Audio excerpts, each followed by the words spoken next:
ہم کو روگ لگ گیا ہے پیسے دے کر جھوٹی خبریں پڑھنے کی، پیسے دے کر جھوٹی خبریں پڑھنے کا روگ ہمیں لگ گیا ہے، جھوٹی باتوں پر اعتبار کرنے کی بیماری ہو گئی ہے ہم کو۔ اس یہودی نے کہا کہ وہ آیت کاش نبی پر نازل ہوتی۔ حضرت عمر نے فرمایا وہ مقام، وہ جگہ، وہ سب کچھ جانتا ہوں میں، بولے حجۃ الوداع کا موقع تھا، آپ میدان عرفات میں تھے، اس وقت یہ آیت کریمہ نازل ہوئی۔ اللہ نے اس میں کیا فرمایا؟ اليوم، اليوم کا مطلب ہے آج کے دن۔ کون سا دن تھا؟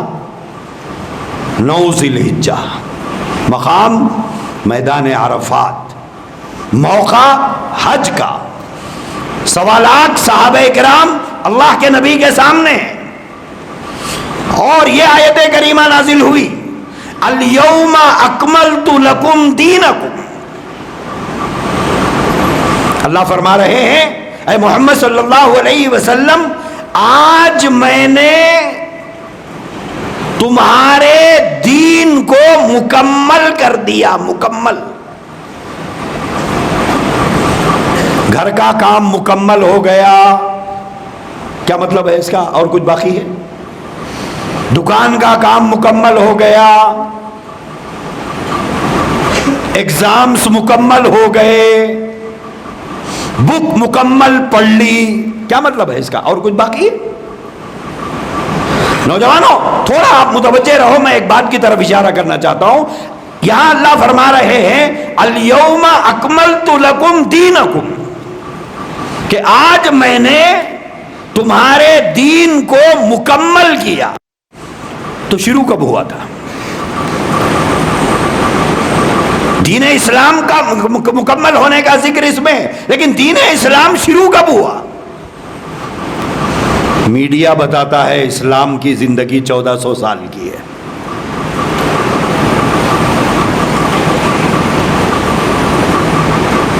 یہی بتاتا ہے کہ صاحب محمد صاحب کے آئے ہوئے 14 سال ہوئے، 1400 سال ہوئے۔ بولے باقی دھرم؟ بولے سناتن دھرم کی تاریخ 5000 سال پرانی ہے، وہ فلاں جب سے اسلام کی عمر، بولے اسلام کی عمر تو 1400 سال کی ہے۔ نوجوانوں یہ دھوکہ ہے، سمجھو اس بات کو۔ اسلام کا آغاز محمد رسول اللہ سے نہیں ہوا، اسلام کا آغاز آدم علیہ السلام سے ہوا۔ اسلام کا آغاز آدم علیہ السلام کس کی طرف بلاتے تھے؟ ایک اللہ کی طرف۔ نوح علیہ السلام 950 سال تک کس کی طرف بلاتے رہے؟ ایک اللہ کی طرف۔ ابراہیم علیہ السلام نے وقت کے فرعون سے جو ٹکر لیا، کس بات کو لے کر لیا؟ اللہ کی الوہیت اور ربوبیت اور وحدانیت کے مسئلے کو لے کر ہی تو کیا تھا۔ دین اسلام کا آغاز ہوا حضرت آدم علیہ السلام سے، اور دین اسلام کی تکمیل ہوئی ہے محمد رسول اللہ پر صلی اللہ علیہ وسلم۔ آغاز وہاں سے ہوا، تکمیل یہاں ہوئی۔ ایک بچہ گریجویٹ بنتا ہے، پڑھنا کہاں سے شروع کرا تھا وہ؟ گریجویشن اگر اس کے پاس یا پوسٹ گریجویٹ بنا ہے، اس کو جو سرٹیفکیٹ دیے جاتے ہیں وہ گریجویشن ہی کے دیے جاتے ہیں۔ اب انہیں کھڑے ہو کے پوچھ رہا صاحب وہ LKG کا نہیں دیے آپ؟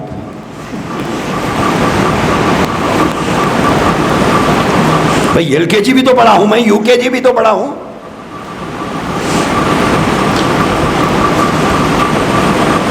تو اسے کہا جاتا ہے کہ میاں پہلے معلوم ہوتا تھا تو یہ بھی نہیں دیتے تھے تیرے کو، تو پڑھا لکھا ہے سمجھ کے دیے تھے۔ بولے یہ سرٹیفکیٹ تجھے دینے کی وجہ ہی یہ ہے کہ تو LKG UKG اپر KG وہ جتنے ہیں سب پڑھ کر تو آیا ہے، تبھی تو تیرے ہاتھ میں یہ سرٹیفکیٹ تھمائے ہیں۔ تو تو دین اسلام کا آغاز حضرت آدم علیہ السلام سے ہوا. دین اسلام کی تکمیل محمد رسول اللہ پر ہوئی. آئی بات سمجھ میں؟ یہ جو میڈیا پروپیگنڈا کرتا ہے کہ اسلام کی عمر 1400 سال کی ہے، نہیں صاحب، انسانیت کی عمر جتنی ہے اسلام کی عمر اتنی ہے. دین اسلام کا آغاز حضرت آدم علیہ السلام سے ہوا. شریعتیں بدلتی گئی. بات لمبی ہو جا رہی، مجھے دوسری طرف جانا ہے. شریعتیں بدلتی گئی. شریعتیں بدل مطلب یہ ہے کہ نوح علیہ السلام کے زمانے میں احکامات الگ تھے، ابراہیم علیہ السلام کے زمانے میں احکامات الگ ہوئے، موسیٰ علیہ السلام کے زمانے میں احکامات الگ ہوئے، عیسیٰ علیہ السلام کے زمانے میں احکامات الگ. دین نہیں بدلا، احکامات بدلے. شریعت کہتے ہیں اسے. شریعتیں بدلتی گئی، دین ایک رہا. دین ہمیشہ ایک ہی رہا. ان الدین عند اللہ الاسلام. دین ہمیشہ ایک رہا ہے، اس میں کوئی تبدیلی نہیں ہوئی. شریعتیں بدلتی گئی، نئے نبی آئے، احکامات بدلتے گئے. بچہ جب پیدا ہوتا ہے تو 0 نمبر کا ڈائپر پہنایا جاتا ہے، 0 نمبر کے کپڑے لائے جاتے ہیں. 6 مہینے کے بعد اب بیگم بولتے وہ کپڑے چھوٹے ہو گئے، نئے لے کے آئیے، تھوڑے بڑے لے کے آئیے. اب 6 مہینے کے بعد تھوڑے بڑے کپڑے لائیں گے. پھر جیسا جیسا جیسا جیسا عمر بڑھتی گئی تو نمبر چینج ہوتا گیا. پھر ایک عمر آتی ہے 4 سال کے بعد ٹیلر کے پاس جا کے بولے کہ صاحب فلاں صاحب کا ناپ آپ کے پاس ہے، یہ کپڑے بھیجے، سی کے دے دیجئے. ایک عمر آنے کے بعد آدمی کی ہائٹ بڑھنا کم ہو جاتی ہے. پرسنالٹی میں فرق آ سکتا ہے لیکن اس کی ہائٹ بڑھنا ختم ہو جاتی ہے. انسانیت کی ہائٹ بڑھنے کا یعنی اس کی سمجھ، اس کی عقل، اس کا فہم رسول اللہ کے زمانے میں جوان ہو گیا تھا. لہذا اللہ تبارک و تعالیٰ نے فائنل احکامات دے کر حضور کو بھیجا. فائنل احکامات دے کر بھیجا.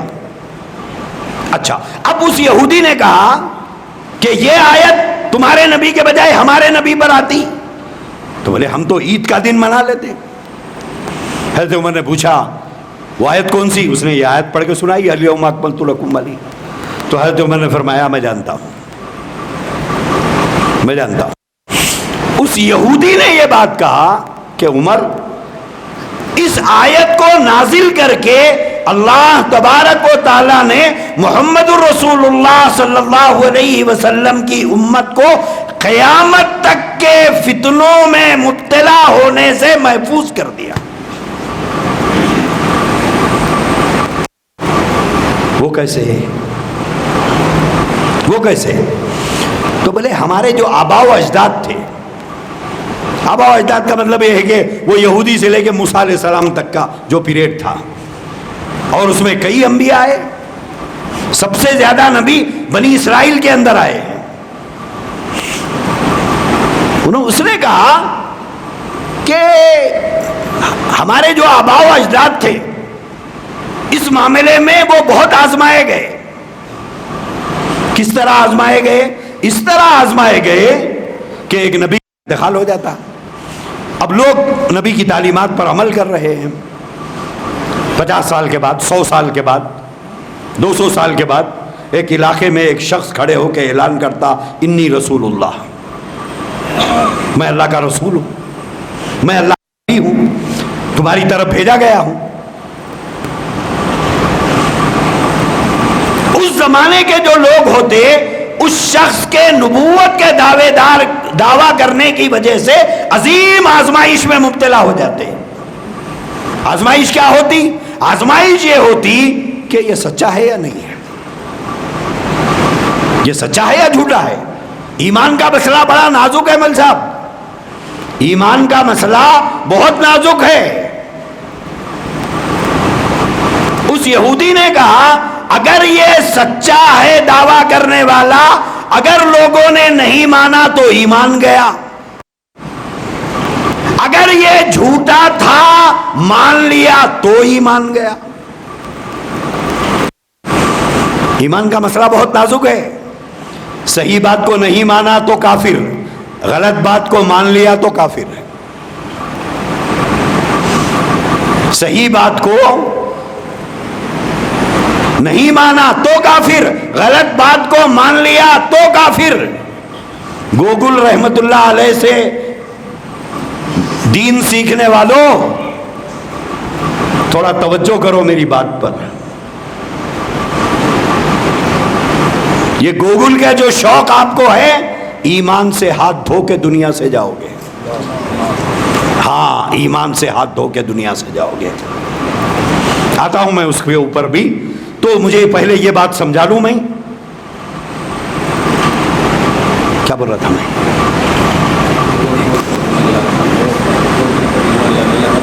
ہاں نہیں، اس سے پہلے ہاں، تو یہ آزمائش کیا تھی کہ صحیح دعویٰ کرنے والا سچا نبی ہے، نہیں مانا مان جائے گا، غلط بات تھی مان لیا تو ایمان جائے گا۔ اس یہودی نے کہا امت محمدیہ کو اللہ نے اس آزمائش سے محفوظ کر دیا، قیامت تک، قیامت تک محفوظ کر دیا۔ حضرت عمر نے پوچھا وہ کیسے؟ بولے آیت نازل ہو گئی، دین مکمل ہو گیا۔ جیسے ہی یہ آیت نازل ہوئی حضرت ابو بکر رونے لگے، لوگوں نے خوشی کا موقع ہے آپ رو رہے ہو، دین مکمل ہو گیا۔ حضرت ابو بکر نے فرمایا تم سمجھے نہیں، اب شاید نبی ہمارے درمیان میں نہیں رہیں گے، مشن پورا ہو گیا۔ آیت کریمہ کے نازل ہونے کے 81 دن کے بعد حضور کی وصال ہوا، حضور کا وصال ہوا۔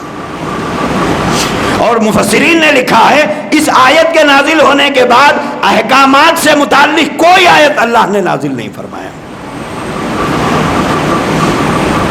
تو اس یہودی نے کہا کہ امت محمدیہ کو ایک بڑی آزمائش سے اللہ نے بچا لیا، کیوں؟ آپ آخری نبی ہیں، دین مکمل ہو گیا، وحی کا سلسلہ ختم ہو گیا، اب قیامت تک یہ امت نبوت کے معاملے میں آزمائش سے محفوظ کر دی گئی ہے۔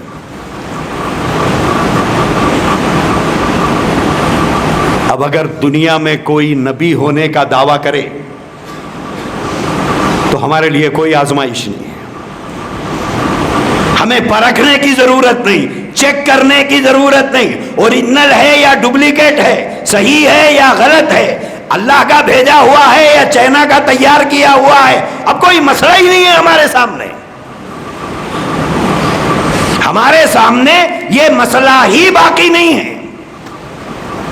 ہم آنکھ بند کر کے کہیں گے کہ ہمارے نبی کے بعد کوئی نبی نہیں ہو سکتا۔ کیوں؟ اللہ کے نبی نے فرمایا سَيَكُونُ فِي أُمَّتِي 30 كَذَّابُونَ دَجَّالُونَ يَزْعَمُ أَنَّهُ نَبِيٌّ أَنَا خَاتَمُ النَّبِيِّينَ لَا نَبِيَّ بَعْدِي۔ سید عالم صلی اللہ علیہ وسلم نے فرمایا ان قریب کچھ لوگ نبی ہونے کا دعویٰ کریں گے، ان قریب کچھ لوگ نبی ہونے کا دعویٰ کریں گے، ان کی تعداد 30 کے لگ بھگ ہوگی۔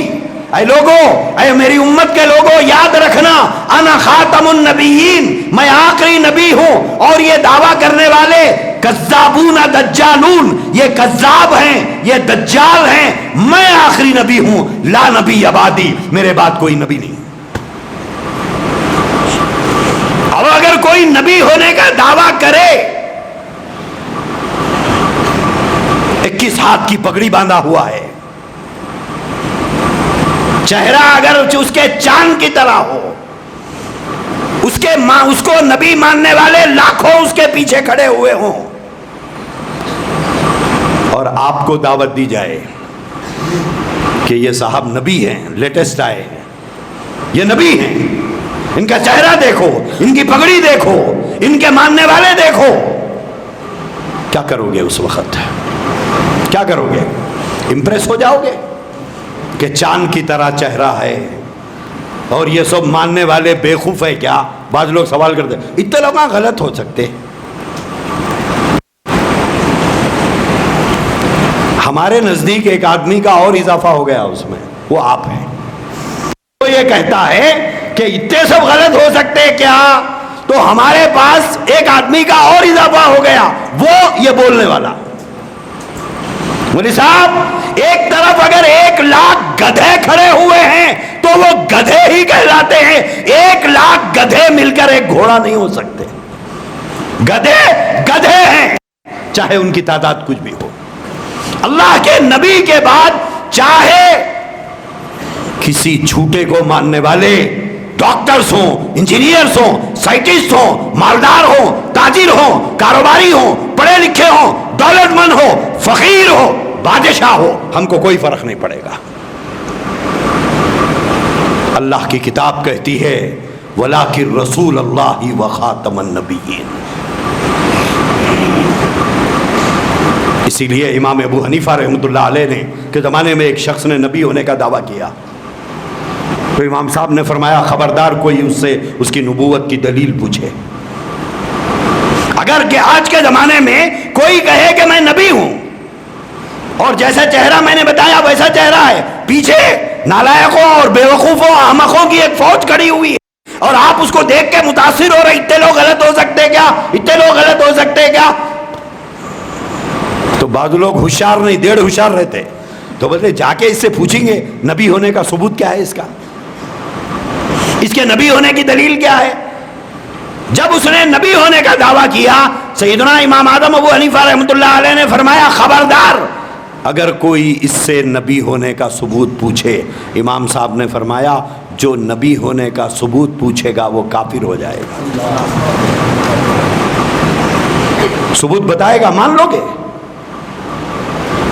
وہ ثبوت بتائے گا اپنے نبی ہونے کا، مان لو گے؟ آپ نہیں مان سکتے.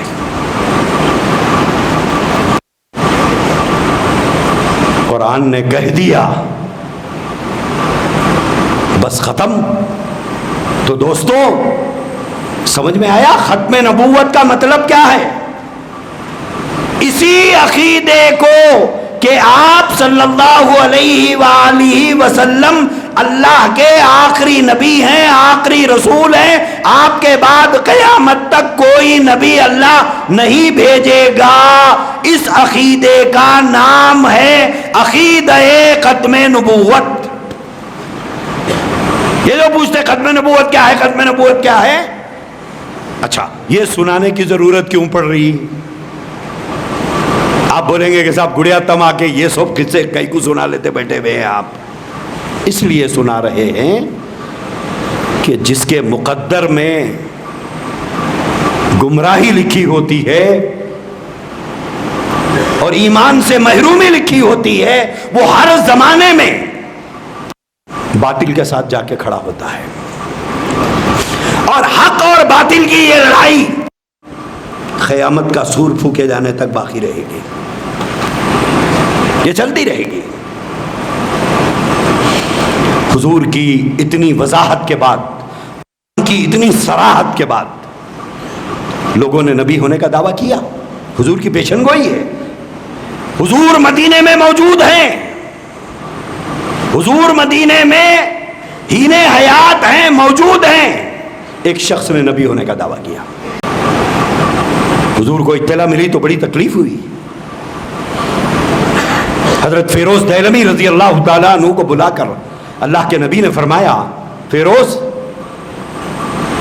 اسود انسی نے نبی ہونے کا دعویٰ کیا ہے. یا رسول اللہ غلام حاضر ہے، حکم. حضور نے فرمایا اس کی گردن کاٹ کے زمین پہ رکھ دو. نبوت کے دعوے دار کی سزا اسلام میں اگر اسلامی حکومت ہوگی تو اس کی گردن اتار کر زمین پر رکھی جائے گی. نبوت کا دعویٰ کرنا بغاوت ہے، بغاوت. اور پوری دنیا میں یہ قانون ہے، ملک سے بغاوت کی سزا پھانسی ہوتی ہے. اسلام نے بھی اس سے بغاوت کرنے والے کی سزا یہی رکھی ہے. اسی طرح اگر کوئی اس جھوٹے کو مان لے من بدل دینہ فاقتلوہ، گرو چیلا دونوں کی ایک ہی سزا ہے. دعویٰ کرنے والا اور اس دعوے کو ماننے والا دونوں کی سزا ایک ہی ہے. حضرت فیروز دہلوی رضی اللہ تعالیٰ عنہ نے جا کر اسود انسی کو قتل کیا. بعض لوگ یہ سوال اٹھاتے ہیں کہ صاحب کیا ضرورت ہے یہ ختم نبوت کے کام کی؟ معلومات کچھ نہیں ہے، زیرو. سب بول رہے ہیں، میں بھی کچھ بولوں. بعض لوگوں کو یہ روگ لگا ہوا ہوتا ہے، یہ بیماری ہوتی ہے، میں کچھ نہیں بولا تو لوگ کیا سمجھیں گے، ان کو کچھ بھی نہیں معلوم ہے سمجھیں گے، لہذا سب بول رہے ہیں میں بھی بولوں. لہذا ایک سوال اٹھاتے ہیں کہ صاحب کیا ضرورت ہے یہ ختم نبوت کے کام کی؟ کیا ضرورت ہے میں بتاتا ہوں، سنیے. اس نے نبی ہونے کا دعویٰ کیا، اسود انسی نے، حضور نے کیا حکم دیا؟ قتل کرو، قتل کر دیا. دوسرا شخص، حضور کی حیات کے آخری ایام چل رہے ہیں، آخری ایام چل رہے ہیں، مسیلمہ کذاب نے نبوت کا دعویٰ کیا اور اس نے حضور کو خط بھیجا، آدھے ایریے کے آپ نبی، آدھے ایریے کا میں نبی، مان لو اس بات کو. باضابطہ خط لکھا، وہ کتابوں کے اندر موجود ہے وہ خط. بولے آدھے ایریے کے آپ نبی، آدھے ایریے کا میں نبی. دو آدمی وہ خط لے کر حضور کی خدمت میں حاضر ہوئے، اللہ کے نبی کی خدمت میں پیش کیا. حضور علیہ الصلوۃ والسلام نے ان سے پوچھا کیا تم لوگ اس کو نبی مانتے ہو؟ انہوں نے کہا کہ ہاں مانتے ہیں، تبھی تو خط لے کے آئے ہیں. اللہ کے نبی نے فرمایا اگر میڈیٹر کو قتل کرنے کا قانون نہ ہوتا، سفیر کو قتل کرنے کا قانون نہ ہوتا تو میں محمد رسول اللہ تم دونوں کو قتل کرا دیتا، ایک جھوٹے کو نبی ماننے کے جرم میں. تو جھوٹے کو نبی ماننے کا جرم کی سزا کیا ہے؟ قتل ہے. اللہ کے نبی کے آخری ایام تھے، حضور کی رحلت ہو گئی، وصال ہو گیا، انتقال ہو گیا. حضور کی حیات میں کاروائی کرنے کا حضور کو موقع نہیں ملا. جیسے ہی حضور کا وصال ہوا، صدیق اکبر رضی اللہ تعالیٰ عنہ خلیفہ بنائے گئے. حضرت صدیق اکبر رضی اللہ عنہ نے ایک لشکر تیار کرنے کا حکم دیا اور ان سے فرمایا کہ جا کر مسیلمہ کذاب سے جنگ کرو جس نے نبی ہونے کا دعویٰ کیا ہے. اس سے بھی کرو، اس کے ماننے والوں سے بھی کرو. صحابہ کرام مدینہ منورہ سے نکلے. یہ یمامہ کا رہنے والا تھا. آج کے دور میں، آج کے سیدھی سیدھی سڑکیں ہیں، سیدھی سیدھی روڈیں ہیں. آج کے زمانے میں لگ بھگ 900-950 کلومیٹر ہے یمامہ مدینے سے.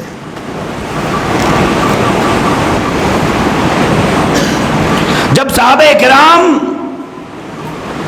مدینے سے نکل کر یمامہ پہنچے، اس وقت تک علی اختلاف الاقوال 40,000 سے زائد لوگ مسیلمہ کذاب کو نبی مان چکے تھے. مول صاحب دنیا میں بیوقوفوں کی کمی نہیں ہے. بیوقوفوں کی کمی ہے کیا؟ بیوقوفوں کی کمی نہیں ہے. بھگوان ہونے کا دعویٰ کرے تو بھکت مل جاتے ہیں. یہ مزاج ہے لوگوں کا. نبی ہونے کا دعویٰ کرے تو امتی مل جاتے، ولی ہونے کا دعویٰ کرے تو مریدہ مل جاتے. ہاں کمی نہیں ہے لوگوں کی. جب تک 40,000 لوگ مان چکے تھے، یمامہ کے اندر حضرات صحابہ اکرام نے ایک خون ریز جنگ لڑی. خون ریز جنگ ہوئی. اس جنگ میں مسیلمہ کذاب کو قتل کیا گیا. قتل کرنے والے سیدنا عثمان، حضرت امیر حمزہ رضی اللہ تعالیٰ عنہ کے قاتل حضرت وحشی بن حرب تھے. ایک خون ریز جنگ ہوئی. 40,000 کے لگ بھگ لوگوں کو صحابہ نے قتل کیا. 1200 صحابہ کی شہادت ہوئی. اللہ کے نبی کی ہی نے حیات میں بدر ہوئی، احد ہوئی، حنین ہوئی، احزاب ہوئی، تبوک ہوئی. کتنے غزوات ہوئے، کتنی جنگیں ہوئی، کتنے سریے ہوئے. اس پورے 10 سالہ مدینے کے دور میں جس میں یہ ساری جنگیں ہوئی ہیں، اور 13 سالہ مکی دور، کل دور نبوت 23 سال کا. 23 سالہ دور میں شہید ہونے والے صحابہ کی تعداد 259 یا 264، دو باتیں لکھی ہیں. 259 ہے یا 264 ہے. حضور کی حیات میں شہید ہونے والے کل صحابہ 259 تھے یا 264 تھے. لیکن حضور کے وصال کے فوری بعد جس مسئلے کو لے کر حضرات صحابہ نے جنگ کی وہ مسیلمہ کذاب سے تھی، اور اس جنگ میں 1200 صحابہ کی شہادت ہوئی، اور ان 1200 صحابہ اکرام میں 700 حافظ قرآن صحابہ کی شہادت ہوئی، اور ان 1200 صحابہ اکرام میں 70 بدری صحابہ شہید ہوئے. کس مسئلے کو لے کر؟ کس مسئلے کو لے کر یہ جانوں کا نذرانہ پیش کیا گیا؟ کن نظروں کے کس مسئلے کو لے کر یہ جام شہادت نوش کیا گیا؟ صرف ایک ہی مسئلے کو لے کر. ہمارے نبی آخری ہیں، ہمارے رسول آخری ہیں، ہمارے نبی کی دور نبوت قیامت تک ہے، ہمارے نبی کے بعد کوئی نبی نہیں ہو سکتا، اور جو ہمارے نبی کے بعد نبوت کا دعویٰ کرے گا تو ہم دعویٰ کرنے والے کو اور اس کے ماننے والوں کو اس روئے زمین پر جینے کا حق نہیں دیں گے. یہ ہے نبوت.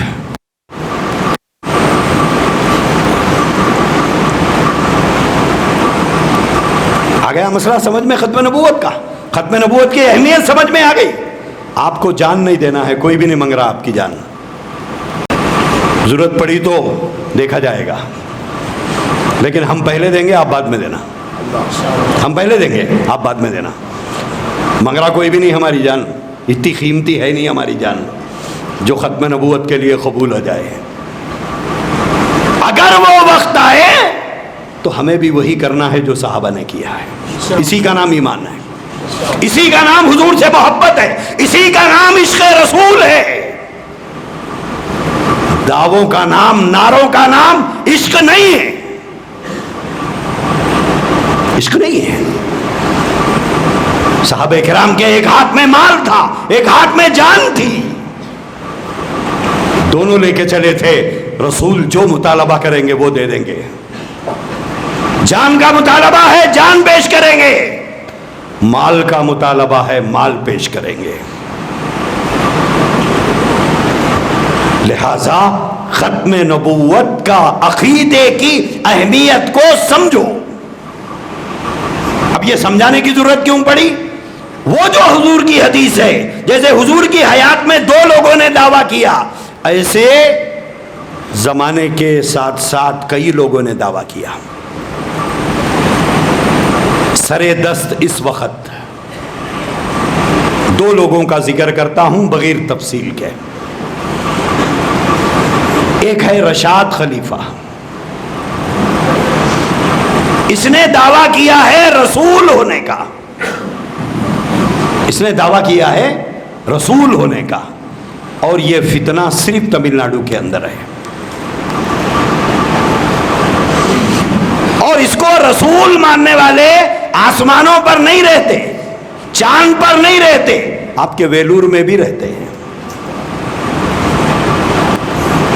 یہ محمد رسول اللہ کو آخری نبی نہیں مانتے، یہ رشاد خلیفہ کو رسول مانتے ہیں. اور ایک بہت بڑی تعداد تمل ناڈو کے مختلف شہروں اور علاقوں میں پائی جاتی ہے. ختم نبوت کا انکار ہوا یا نہیں ہوا؟ انکار ہوا یا نہیں ہوا؟ انکار ہے. دوسرا طبقہ، 1840 میں ایک آدمی پیدا ہوا، 1908 میں وہ مر گیا. انڈیا کا جو پنجاب ہے، پنجاب میں ایک ضلع ہے گورداسپور میں ایک قصبہ ہے قادیان. وہاں پر یہ بدبخت ایک مسلمان کے گھر میں پیدا ہوا، اس نے بھی نبی ہونے کا دعویٰ کیا.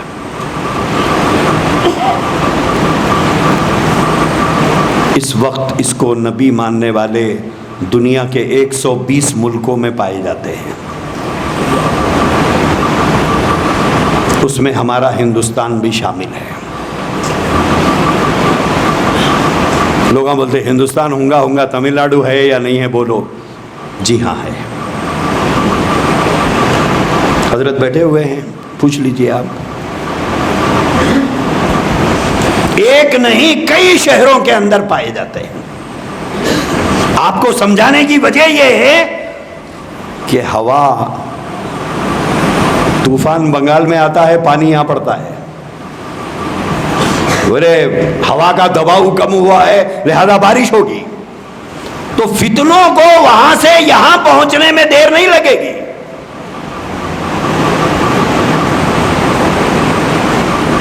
تمل ناڈو کے کئی شہروں کے اندر مرزا غلام احمد قادیانی کو نبی ماننے والے موجود ہیں. اپنی الگ عبادت گاہیں انہوں نے بنایا ہے. ان عبادت گاہوں میں ان کے اپنے امام ہیں. وہ مرزا کو نبی مانتے ہیں. ان کے نزدیک مرزا کی باتیں جس کتاب میں جمع ہیں اس کا نام ہے وحی مقدس, اور اس کے صفحے کو آپ کھول کے دیکھیں تو اس میں لکھا ہوا ہے انا انزلناہ قریبا من الخاتیان. انا انزلناہ فی لیلۃ القدر کی کاپی ہے. اس کو وحی مقدس مانتے ہیں. مرزا کے بارے میں ان کا عقیدہ یہ ہے کہ حضور کی مثال ہلال کی تھی اور ہماری مثال بدر کی ہے. یعنی پہلی تاریخ کو جو چاند نکلتا باریک رہتا, 14 تاریخ کا چاند چمکتے رہتا. بولے حضور جب آئے تھے تو حضور وہ پہلی تاریخ کے چاند کی طرح تھے اور میں 14ویں رات کا چاند ہوں. خیر, میں بہت سنا سکتا ہوں اس بارے میں, لیکن وقت نہیں ہے, مجھے دوسری باتیں بھی سنانا ہے. تو انہوں نے مرزا کو نبی مان لیا, تذکرہ نامی کتاب کو وحی مقدس مان لیا. اس ملعون اور بدبخت شخص پر ایمان لانے والوں کو انہوں نے صحابہ کہا ہے, اور ان کی کتابوں میں ان کے ناموں کے ساتھ رضی اللہ عنہ بھی لکھا ہوا ہے, مرزا صاحب کے صحابہ بھی لکھا ہوا ہے. اور مرزا غلام احمد قادیانی کے میڈم کو ام المومنین کہتے ہیں یہ لوگ. اور مرزا غلام احمد قادیانی کی وہ نجس اولاد کو یہ لوگ اہل بیت کہتے ہیں. یہ ہے وہ فتنہ جو آپ کے شہروں میں خاموشی سے گھستا ہے, خاموشی سے کام کرتا ہے, خاموشی سے نوجوانوں کو متاثر کرتا ہے. اللہ کے نبی کے بارے میں, آپ کے آخری نبی ہونے کے بارے میں شک کے درجے میں شائبہ بھی موجود رہا تو وہ آدمی جنت کی خوشبو تک نہیں سونگھ سکتا. یہ بات یاد رکھیے. میں قادیانیت کی بات کو یہاں ختم کر رہا ہوں. دوسری بات, اللہ کے نبی صلی اللہ علیہ وسلم نے یہ پیشن گوئی فرمائی ہے قرب قیامت حضرت مہدی کا ظہور ہوگا, دجال نکلے گا, عیسیٰ علیہ السلام کا نزول ہوگا. 3 باتیں الگ الگ ہیں. حضرت مہدی کا ظہور ہوگا, دجال نکلے گا, عیسیٰ علیہ السلام نازل ہوں گے. اب اس کی تفصیل کے لیے مزید 1.5 گھنٹہ لگتا, میں بالکل تفصیل میں جانے والا نہیں, صرف اشارہ کر رہا ہوں, آپ اس کو سمجھ لیجئے. حضرت مہدی پیدا ہوں گے مدینے میں, حضرت مہدی پیدا ہوں گے مدینے میں. حضرت مہدی کا خاندان ہوگا آل فاطمہ میں سے ہوں گے, حضرت حسن رضی اللہ عنہ کی اولاد میں سے ہوں گے. ان کا نام مہدی نہیں ہوگا, ان کا نام عبداللہ ہوگا. مہدی ان کا لقب ہوگا. سی ایم کا نام الگ ہوتا, سی ایم بولتے ہیں ہم لوگ. سی ایم کیا ہے؟ ایک لقب ہے. نام ہے کیا؟ بولے نام نہیں, نام کچھ اور ہے. ایسے ہی حضرت مہدی یہ لقب ہے, اور حضرت مہدی کا نام اللہ کے نبی نے فرمایا میرے نام کی طرح محمد ہوگا. اور حضرت مہدی کے والد کا نام میرے والد کے نام کی طرح عبداللہ ہوگا. حضرت مہدی کی والدہ کا نام میری والدہ کے نام کی طرح آمنہ ہوگا. اور میری بیٹی حضرت فاطمہ کے بیٹے حضرت حسن رضی اللہ عنہ کی اولاد میں سے ہوں گے. کہاں پیدا ہوں گے؟ مدینے میں پیدا ہوں گے۔ باقی تفصیلات آپ کے علماء سے آپ سن لیجئے۔ دوسری بات، حضرت مہدی کے دنیا میں ظہور کے بعد دجال نکلے گا۔ دجال ایک شخص ہوگا، ایک آنکھ سے کانا ہوگا، یہاں پر کافر لکھا ہوا ہوگا۔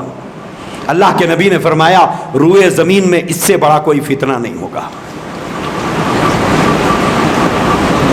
اب تک جتنے فتنوں کا لوگوں نے سامنا کیا ہے اس میں سب سے بڑا فتنہ دجال کا فتنہ ہوگا۔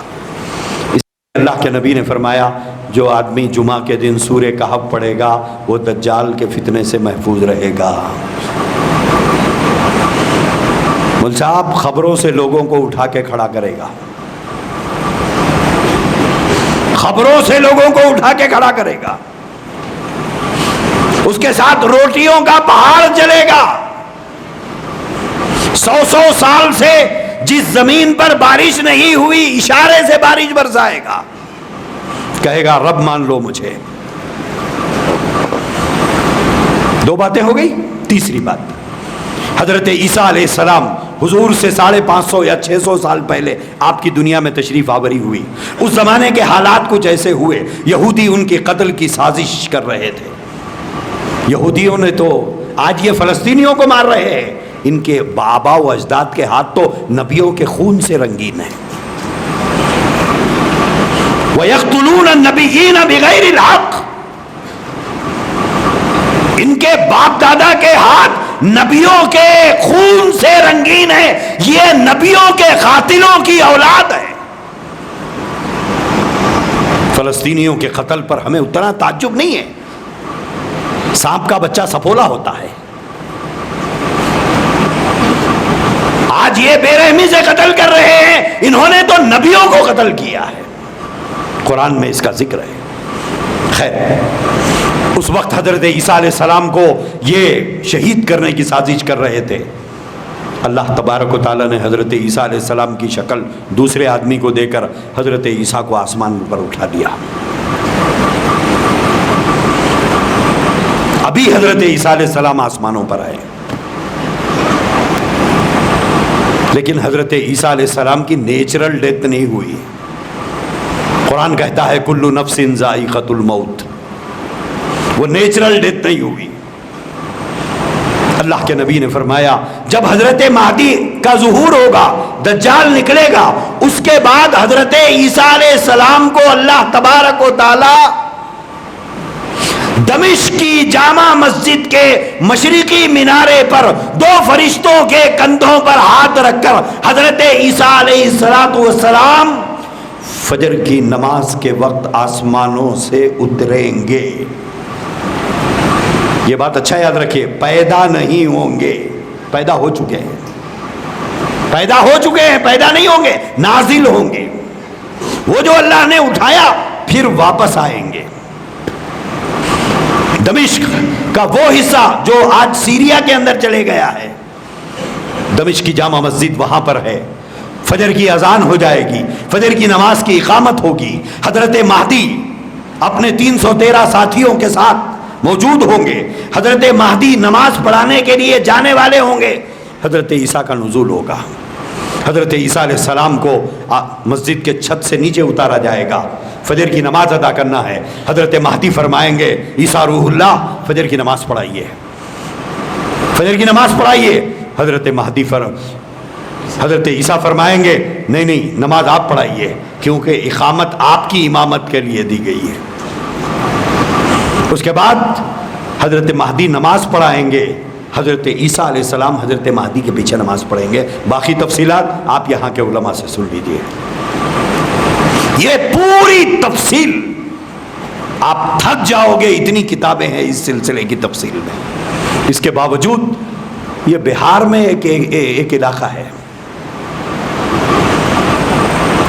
وہاں کا ایک شخص کھڑے ہو کے دعویٰ کیا ہے کہ میں مہدی ہوں، میں عیسیٰ ہوں۔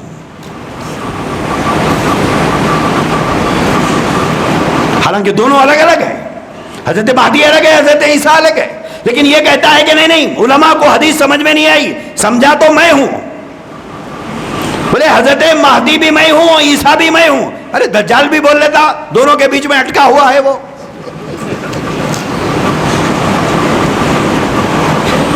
تو کہتا ہے کہ مہدی بھی میں ہوں، عیسیٰ بھی میں ہوں. جب دوستو عقل پر پردہ پڑ جاتا ہے، حبک الشیء یومی و یسمو، کہ آدمی کو کسی سے اندھی محبت ہو جاتی ہے تو وہ اس کی محبت میں اندھا بھی ہو جاتا ہے، بہرا بھی ہو جاتا ہے. تو کہتے ہیں نا، بھونڈی مثال ہے، گدھی پہ دل آیا تو پری کس کام کی. تو بعض لوگ اندھے بن جاتے ہیں. تو ایسے ہی یہ شخص جو بہار کا ہے، جو مہدی اور عیسیٰ ہونے کا دعوے دار ہے، اس وقت میں ہمارے ملک میں بالخصوص یوتھ اور نوجوان بچے ہزاروں کی تعداد میں اس شخص کو عیسیٰ مان رہے ہیں. ابھی وہ زندہ ہے، انڈر گراؤنڈ ہے. دوستوں وقت نہیں ہے ورنہ تفصیل بتاتا. ایک بات نوجوانوں آپ سے عرض کرنا چاہتا ہوں، جو نوجوان بچہ ٹوپی، داڑھی، کرتا پائجامہ، مسجد کے امام صاحب، آپ کے شہر کے مولانا صاحب کے جیسا دکھے اور وہ آپ سے ملے اور آپ سے قیامت کی علامتوں پر بات کرے، علامات قیامت پر بات کرے، تو سمجھ جانا یہ شکیل بن حنیف کو عیسیٰ ماننے والا آدمی ہے.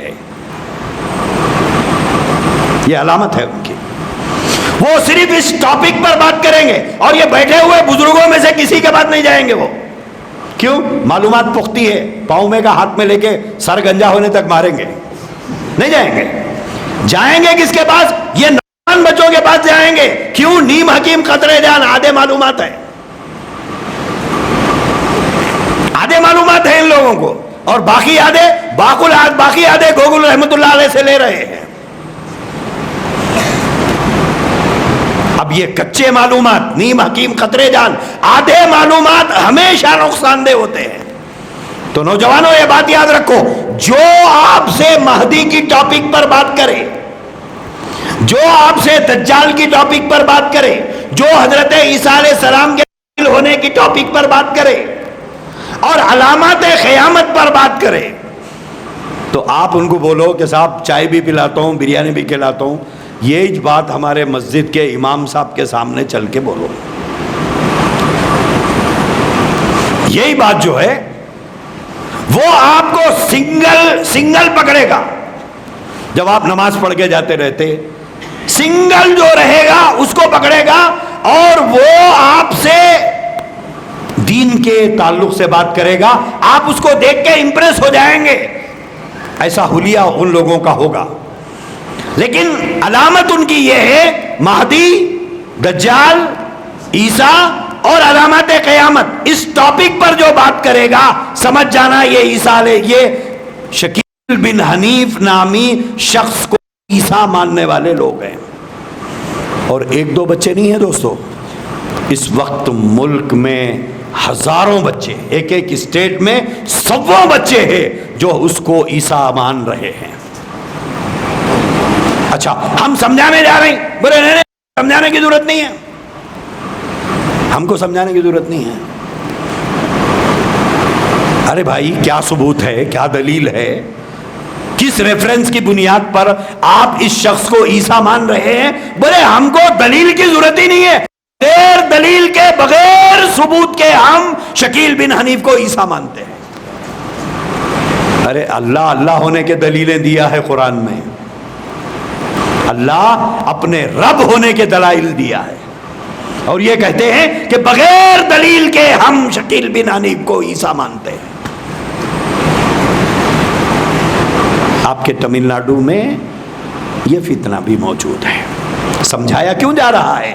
تاکہ آپ شکار نہ ہو. اب آخری ایک 2-4 منٹ کے اندر مطلب ہے وقت، یہ 2 باتیں ہو گئی، اس کو بازو ہٹا دیں گے.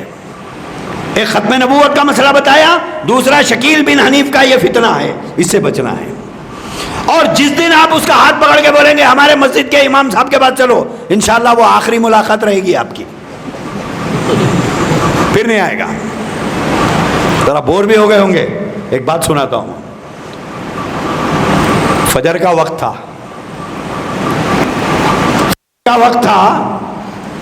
وہ ایک ٹیلے کے اوپر مرغا کھڑے کے باہر تھا. صبح میں مرغے بانگ دیتے ہیں، ادھر سے لومڑی جا رہی تھی. اب لومڑی کو جب مرغے کی آواز سنائی دی تو لومڑی، لطیفہ ہے، لومڑی بولی کہتے ارے موزن صاحب کیا پیاری آواز ہے آپ کی، کتنی اچھی اذان دی ہے آپ. اذان ہو گئی نا؟ بولے ہو گئی. آؤ نیچے جماعت بنا کے نماز پڑھیں گے. مرغا سمجھ گیا کہ لومڑی کی نیت میرے اوپر خراب ہو رہی، اگر نیچے اتروں گا تو شکار کرے گی. بولا کروں کیا، نیچے کھڑی ہوئی ہے. تو مرغا ادھر ادھر دیکھا تو ادھر سے شیر آ رہا تھا. تو انہیں لومڑی کو بولا امام صاحب آ رہے ہیں، جماعت سے پڑھیں گے. امام صاحب آ رہے ہیں، جماعت سے نماز پڑھیں گے. لومڑی بھاگنا شروع کری. مرغا بولا ارے کیا ہوا، نماز پڑھتے؟ بولے نا. ارے بولے وضو ٹوٹ گیا، بنا کے آتی ہوں. بولے جس دن آپ بولے امام صاحب کے پاس آئیے، مسجد میں چلیے، آپ سے اس کی ملاقات کا آخری دن ہوگا. دو باتیں ہو گئی. چلیے تیسری بات، سوشل میڈیا. سوشل میڈیا نوجوانوں اور بزرگوں اور گھر کی خواتین سب سے ایک بات عرض کرنا چاہتا ہوں. میں نے بتایا کا معاملہ بہت نازک ہے، ایمان کا معاملہ نازک ہے. غلط بات کو مان لیا تو ایمان گیا، صحیح بات کا انکار کیا تو ایمان گیا. مول صاحب وہ چھالیاں کترنے کی خینچی سمجھ لو، خینچی کے بیچ میں ایک چیز رکھی ہوئی ہے، نیچے سے بھی کٹتا اوپر سے بھی کٹتا. خینچی کو اگر پریس کیا جائے نیچے سے بھی کٹے گا اوپر سے بھی کٹے گا. ایمان کا معاملہ بہت نازک ہے. ہمارا ایمان پتل کا اسٹیل کا نہیں ہے جو ایک مرتبہ آ گیا تو رہے گا، آپ کبھی بھی نہیں جائے گا. ایمان کے اللہ کے نبی نے فرمایا ایمان بڑھتا ایمان گھٹتا بھی ہے. اور قرآن کریم میں اللہ نے فرمایا یا ایھا الذین آمنوا اتقوا اللہ حق تقاتہ ولا تموتن الا وانتم مسلمون. اے ایمان والو اللہ سے ڈر کے زندگی گزارو اور اللہ سے ایسے ڈرو جیسے اس سے ڈرنے کا حق ہے. اور فرمایا تمہیں موت نہ آئے مگر اس حال میں کہ تمہارا ایمان باقی رہے. اور ایمان کے بغیر جنت کا سوال ہی نہیں ہے. چاہے آپ 100 حج کر لو، آپ کروڑوں روپے خرچ کر چکے ہوں گے، 100 مسجدیں آپ نے بنائے ہوں گے، 100 مدرسوں کو مدد کی ہوگی، 100 بیواؤں، یتیموں، معذوروں، مجبوروں، لاچاروں، بے بسوں، بے کسوں کو آپ نے پیسہ دیا ہوگا. اگر مرنے سے پہلے ایمان چلے گیا تو یہ سارے اعمال ردی کی ٹوکری میں پھینک دیے جائیں گے. ایمان کے بغیر جنت کا کوئی تصور نہیں. تو ایمان کا مسئلہ نازک ہے. صحیح بات تھی نہیں مانا، ایمان گیا. غلط بات تھی مان لیا، ایمان گیا. اس وقت ہمارے نوجوان بچوں کو سوشل میڈیا سے دین سیکھنے کا شوق ہے. میں منع نہیں کرتا، ضرور سیکھو، ضرور سیکھو. لیکن ایک ریکویسٹ ہے آپ سے، بزرگوں سے بھی، خواتین سے بھی، نوجوان بچوں سے بھی، جس کا بیان آپ کو اچھا لگ رہا ہے، ایک مرتبہ سیکنڈ اوپینین آپ لے لو ان کے بارے میں. خود سے فیصلہ مت کرو. اچھا بولنے کا مطلب یہ نہیں ہوتا کہ صحیح بول رہا ہے.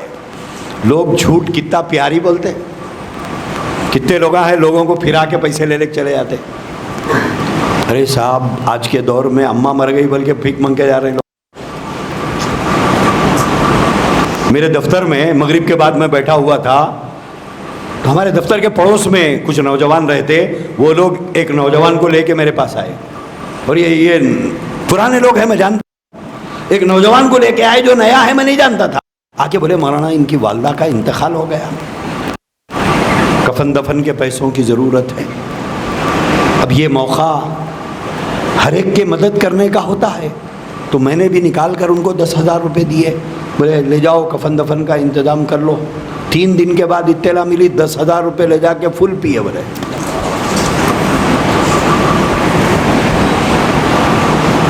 جو شخص لے کر آیا تھا اسی کا بھائی آ کر مجھ کو سنا کے گیا آئندہ سے مولانا 1 روپیہ نہ دو اس کو، 1 نمبر کے بدماش ہیں یہ لوگ. اور سچوں کا نہیں ہے، یہ دور جھوٹوں کا ہے، اور جھوٹ اتنی صفائی سے لوگ بولتے ہیں کہ آنکھوں میں دھول دھوک کے چلے جاتے ہیں. صورت ایسی بناتے ہیں جیسے کہ پیدائشی فقیر ہے کیا.